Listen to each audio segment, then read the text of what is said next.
Hey guys, today is day 2. Yesterday we have completed till step 20. So let's move on to 21 and further so that our mission get complete until I become a full stack developer. Alright, so let's move on without any further wasting time. Let's move on to step 21.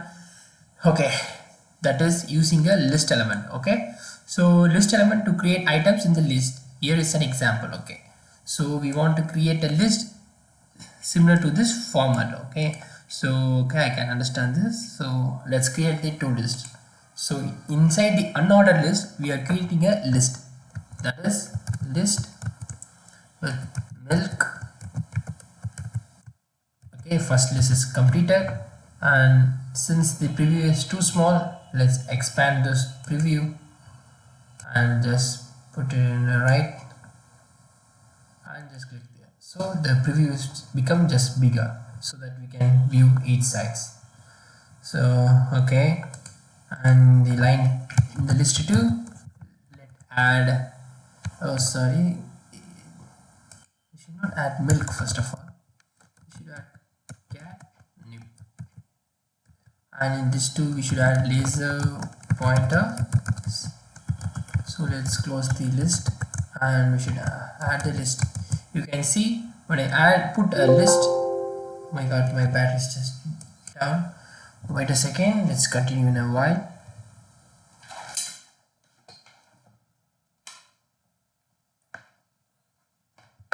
Okay, so we are right now in the third list, right? Rasanga. Okay, the list. So you can see the 3 list has been printed as per here. Things cancel out, the 3 points. Okay, that's right. Let's move on. So after unordered list, add a new image within source attribute value set to this. Okay, I can understand.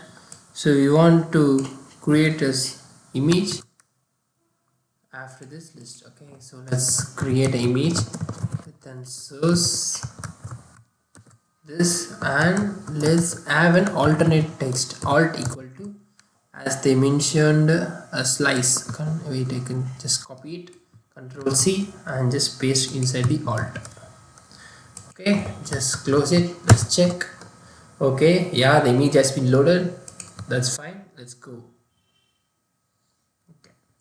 The figure element represents self-contained content and will allow you to associate an image with a caption. Yeah.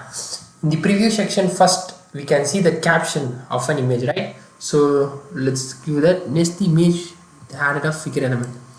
Okay, they are saying that we should have next the figure element. Okay, figure element slash figu or a figure element. Okay, let's check it. Control enter. That's fine. So okay, so we are in step 24. So we should have a fig caption. Okay, this is the attribute to give the caption to an image. Okay, so below, I think, wait a second, to caption describe the image contained within figure element. For example, fig caption a quick cat. That's a quick cat. Okay, we should add here, right here. So let's add a fig caption, and what's it saying? Cats love lasagna. CATS, cats love lasagna. Okay, let's close the fig caption.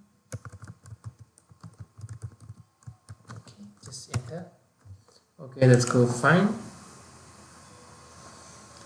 Okay, emphasize the word love in fig caption element by wrapping the emphasis in.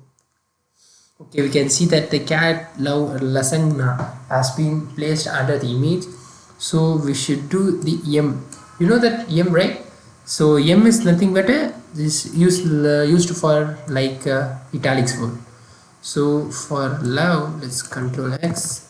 We should use M. Control V /M. you can see that the love has been italicized.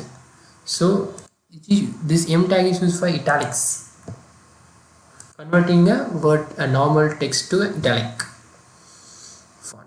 Okay. After the figure element, add another three H3 element.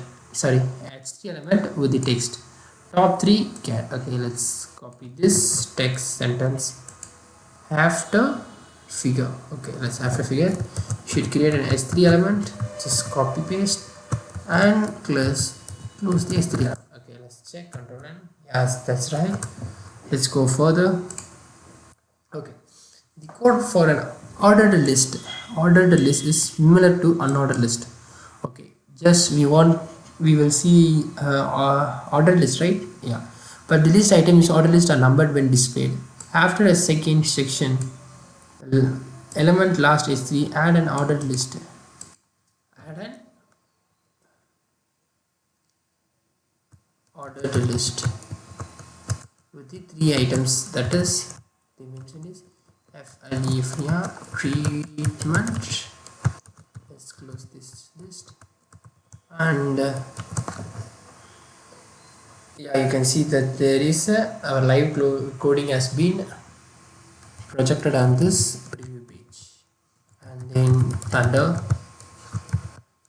list is closed. Okay, let's open another list with the text other cats. Okay, let's close this list, right?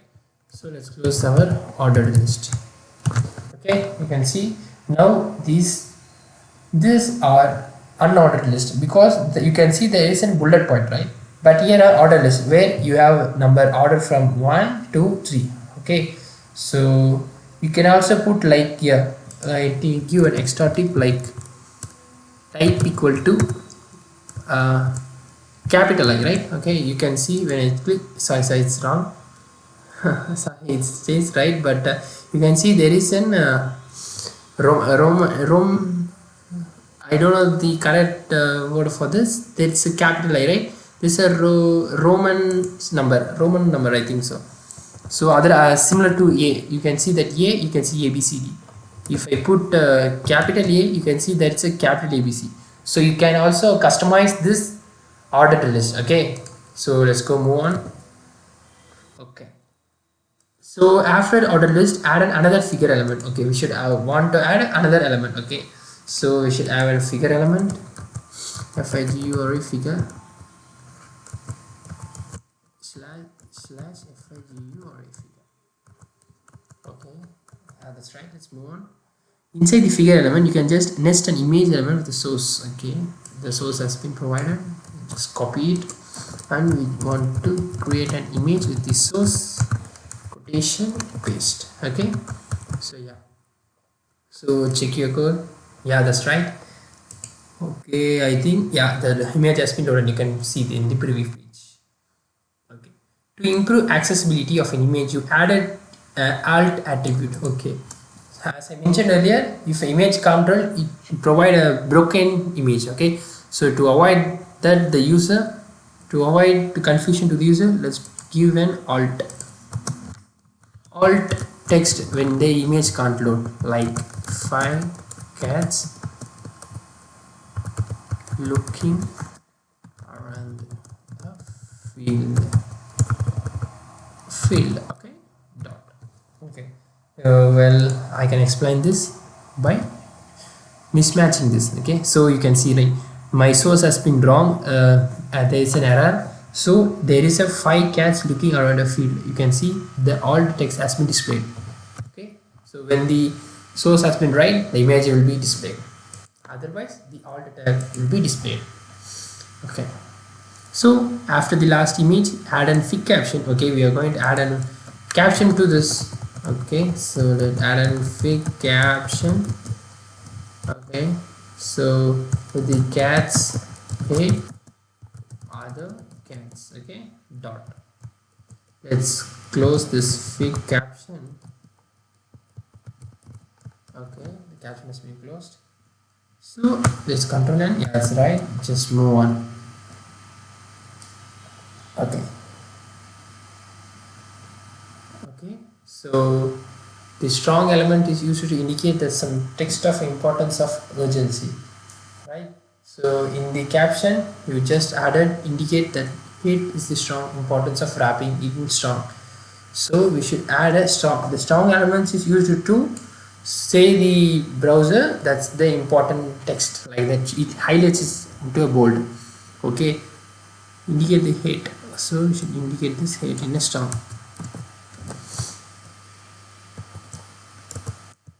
STRO in the strong.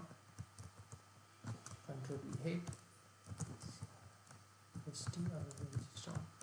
So you can clearly view there the hate is been highlighted. This tells the browser that's an important text. Okay, so let's check the code. Yeah, the code runs well, good. Okay, so we move on to 33. It's time to add a new section. Add the third section element below the second section. Okay, so you can see there is a section year till year, right? So we want to create another section. So these all elements are nested in this section. Okay, so that we can avoid the confusion in the later big programs. Okay, so section and then closing section. Okay, that's right. Okay, that's good, fine. Just loading. Okay, inside the third section element, add an H2 element with the text cat fonts. Okay,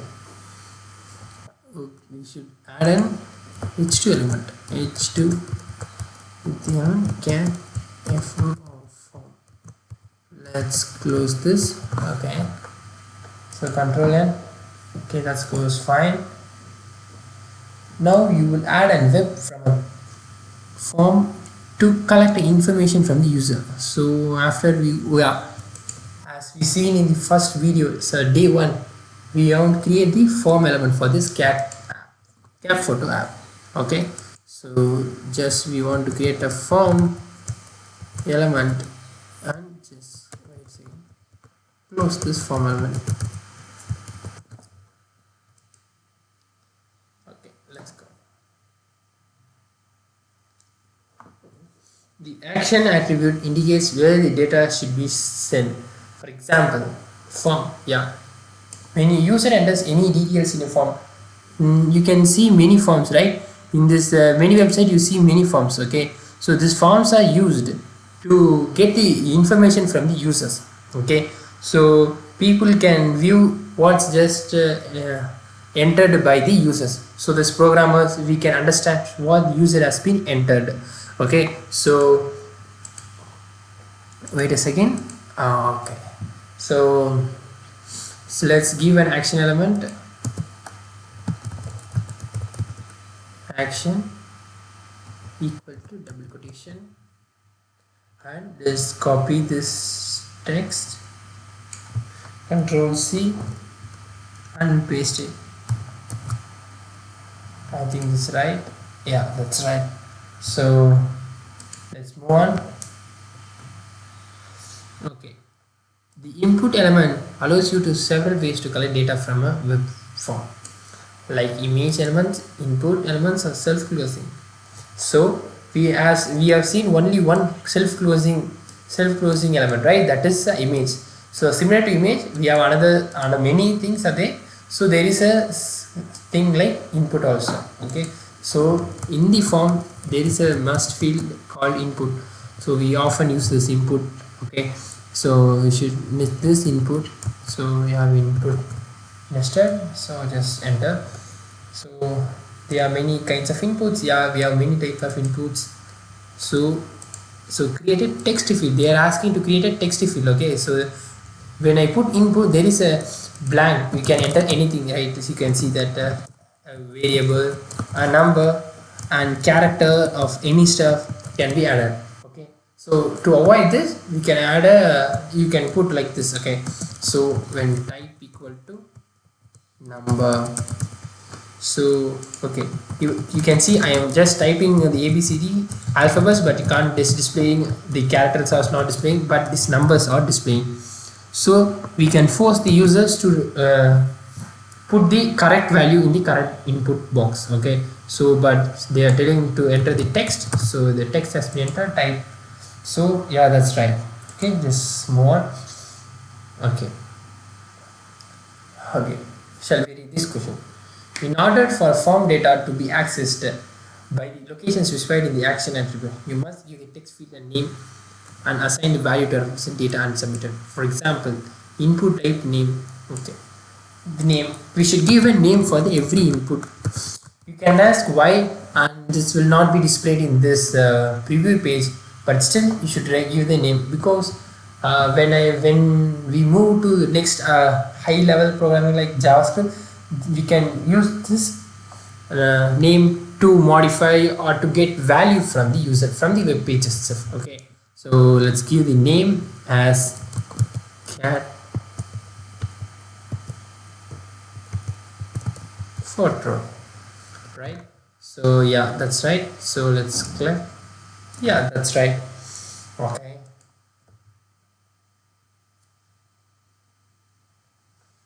Okay, placeholder.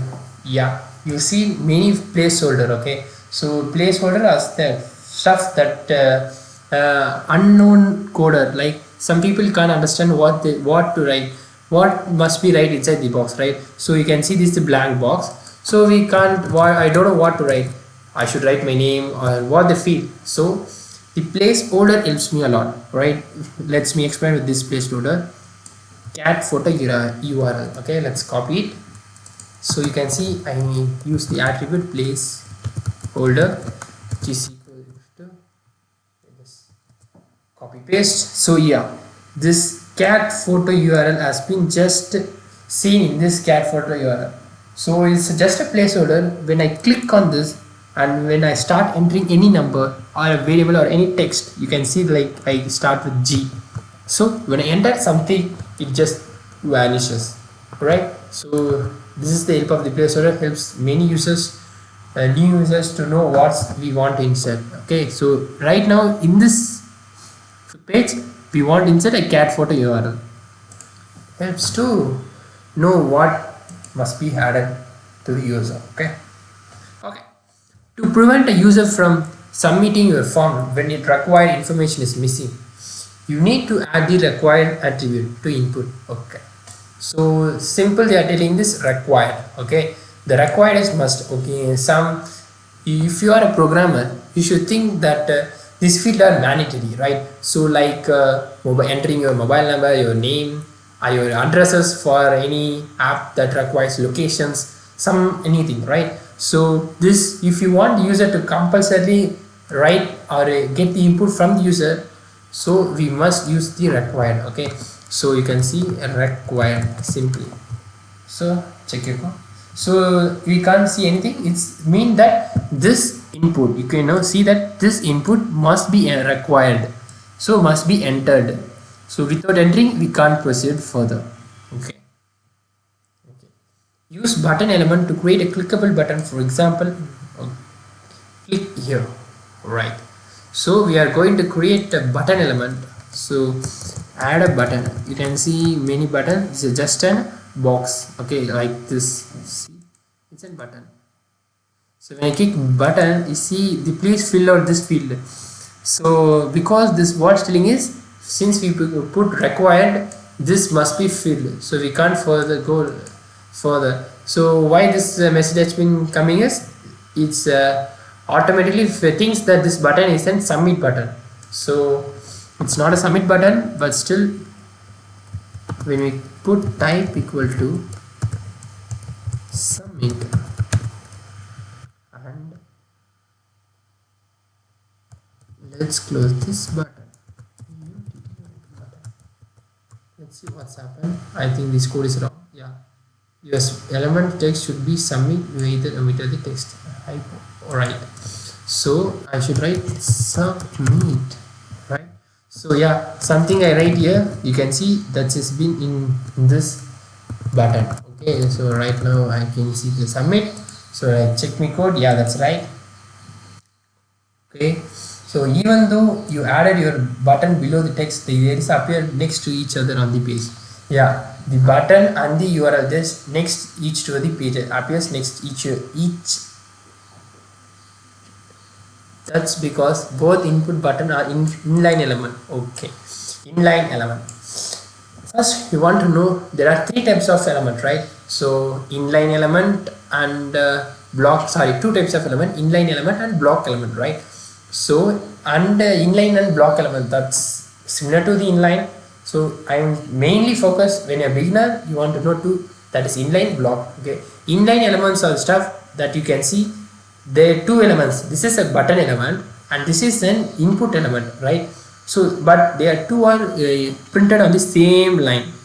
But when you look at this, right, this, okay, so this cat photo app is an h1 element, right? So but this cat photo is h2 element. These two are not displayed on the same line. This element cat photo is not displayed here. Okay, this displayed on the next line because this h1 is an block element, but this input is an inline element. Okay, so inline element is the stuff that is displayed in the same line, but block element takes the entire line. So we should use the button you added will be submit to the form by default. Our relaying behavior may confuse. Okay, so as mentioned earlier, button is a default, it is an submit button. Okay, so only when we click on this, they are asking the input the correct value here. But now to avoid any confusion or any malfunction, just we should put type equal to submit. Okay, when checking our code, that's right, it is an correct. Okay, so we want to now use the radio buttons, right? So radio buttons are used to click any options. Okay, choose the following, simply like choose the following or try to answer with the given options, right? So let's move on this. So here are the example of buttons. Radio, so radio button, let's see with an input, right? Okay, input type equal to radio, sorry, radio. And I forgot to say that if I put this, right, you can see, right, sorry, something must be underestimated. Okay, if I put radio, radio, and I put indo and I close, wait, you can see that this has been closed. Okay, so before the text input add an indoor, right? Before the text input, that is before the indoor, we should add the input.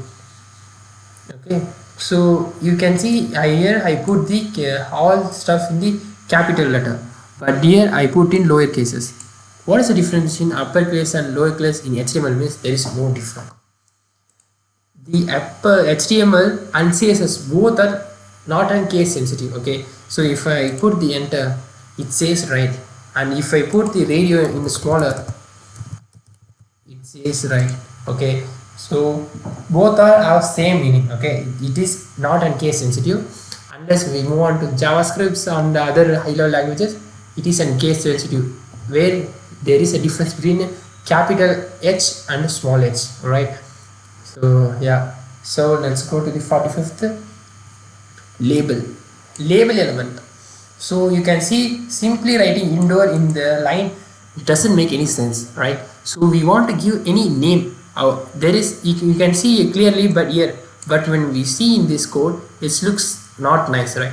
So label element are used to help to associate the text of an input element. Okay, so we can associate this text with this input element. Okay, so element itself, especially for associated like screen readers. Okay, label, input, label, right?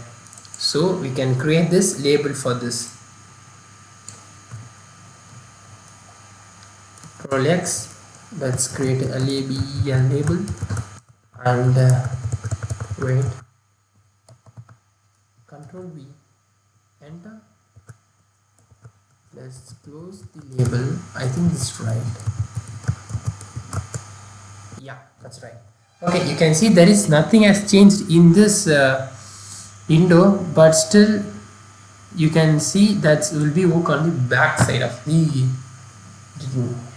network. Okay, so the id attribute is used for the specific HTML element. Okay, id is used for, you can see that you have an id for anything. For starting from a school, you have an id card, and when you work as an employee, we get an id number. So id is to get a unique from all data, right? So same wise in HTML we can do an id, like in this input id equal to indoor. So this word indoor is uniquely named for this label, right? So when I click, so that's right. Okay, so create another radio button below the first one. Nest it inside a label element within outdoor as a label text. Give the radio button id within outdoor as a value. So let's want to create another with the label.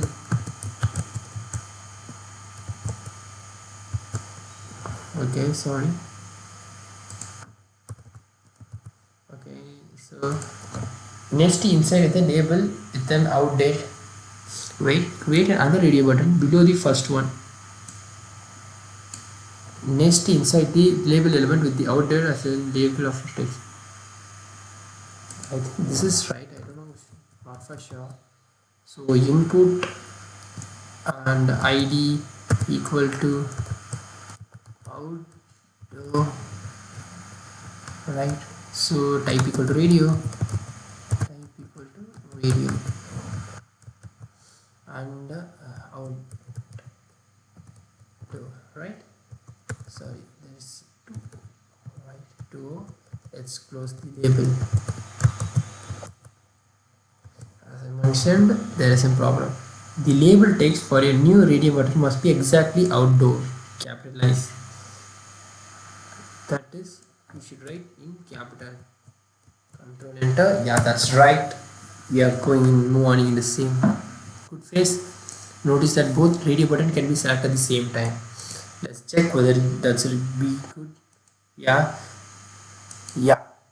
This should be avoided, right? If you want to play any game, for example, I'm saying, if you want to click in, you can play either outdoor games or indoor games, right? We can't play both at the same time. So to avoid this, to make the user to answer only one question, okay, so we want to use a name attribute. So as I mentioned earlier, this is the main usage. For every radio button we want to use name attribute, because this helps us to answer only one name. So indoor name is something that this radio button should be answered for this question. Okay, so you can see I have put name in the first label or first question. So in next I have placed this. Okay, control, sorry, I put control S. Okay, let's check it. Okay, yeah, you can see now when I click outdoor and indoor, you can just click on both on same time, right? You can see you can answer with either one, you can check either one box. Okay, so that's the difference between this. And yeah, this times has been running over, but still we are in 49. Let's get 50 today. Let's spend more time right now, a few minutes extra. Indoor radio button and submit the form data, the button based is its name value. Since your radio buttons do not have a value attribute, the form data will include indoor equal to on.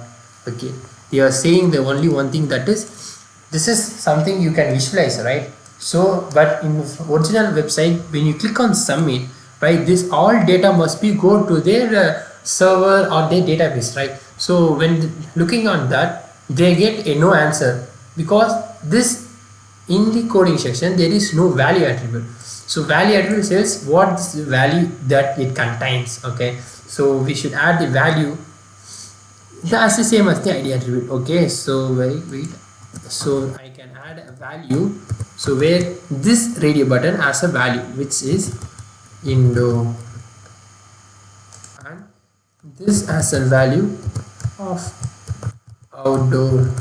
Okay, so let's check on. So now when I click this and submit this, this and enter something value like this, some cat. So when I click on submit, this goes to the server or database where we get the output as this value. They get the value as this outdoor when we click this, and they click indoor when you click this. Okay. The last 15th today's section of the day 2, completing with this 50.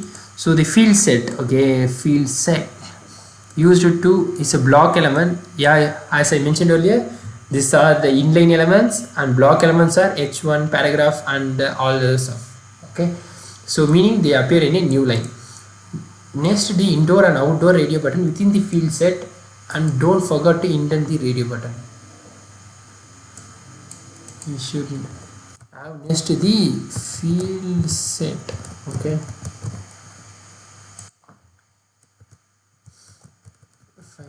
field set. Okay, let's check. Yeah, that's right. So we are do nothing. The field set is something that you can see that's clearly that gives a box. Okay, so it's a block element, so it forces the other elements to come out of that box, that line. So you can see that these two inputs are out of this box. Okay, so that's all it for now. We are completed till 50, step 50. So I think, yeah, we are completed 72 of the current building a cat photo app. So in further day 2 is completed. In day 3 and further days, let's complete this on HTML sooner. So I'm in fire of completing this HTML. That's not too boring for right now, because we are creating a real page in the right side. So viewing this live makes us not bored for me.